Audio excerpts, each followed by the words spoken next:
BBC 11 headlines news studio سے میں ہوں صبا منیر۔ آپ کو اپڈیٹ کریں فیصل آباد سے، جہاں ہمارے نمائندہ خصوصی ابرار حسین کے مطابق SSP پیٹرولنگ پولیس فیصل آباد ایجنٹ مرزا انجم کمال کی ہدایت پر district DSP patrolling Malik Muhammad امین نے موبائل ایجوکیشن یونٹ فیصل آباد کی ٹیم کے ہمراہ فیصل آباد کی مختلف ہائی ویز پر کرونا وائرس، روڈ سیفٹی اور ٹریفک رولز اور پیٹرولنگ پولیس کی ہیلپ لائن 1124 کی ترویج کے لیے آگاہی روڈ شوز کا انعقاد کیا، جس میں district DSP patrolling Malik Muhammad Amin اور in charge mobile education unit sub inspector Rizwan Bhatti نے شہریوں کو کرونا وائرس SOPs پر سختی سے عمل کرنے کی ہدایت کرتے ہوئے کہا کہ کرونا وائرس کی تیسری لہر انتہائی خطرناک ثابت ہو رہی ہے۔ ماسک کا استعمال لازمی کریں، ایک دوسرے سے 6 فٹ کا سماجی فاصلہ اختیار کریں، گلے ملنے اور ہاتھ ملانے سے گریز کریں۔ شہریوں کو پیٹرولنگ پولیس کی ہیلپ لائن 1124 کے متعلق مفید معلومات دیتے ہوئے کہا کہ ہائی ویز پر اگر ان کے ساتھ کسی بھی قسم کا کوئی مسئلہ، حادثہ، جرم یا کوئی دیگر مسئلہ پیش آ جائے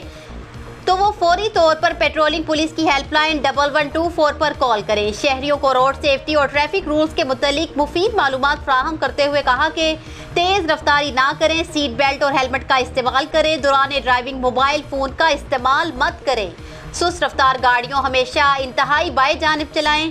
گاڑیوں کو دائیں طرف سے اوورٹیک کریں، روڈ مارکنگ اور لائن ڈسپلن پر عمل کریں۔ اس دوران شہریوں کو کرونا وائرس اور روڈ سیفٹی ٹریفک رولز کے متعلق آگاہی پمفلٹس بھی دیے گئے۔ انہوں نے شہریوں سے مدد کی اپیل کی کہ کرونا وائرس سے بچاؤ کے لیے پولیس اور اداروں کا ساتھ دیں۔ نیوز اسٹوڈیو سے فی الوقت اتنا ہی۔ مزید تفصیلات اور اپڈیٹس کے لیے دیکھتے رہیے BBC 11 ہیڈ لائنز نیوز۔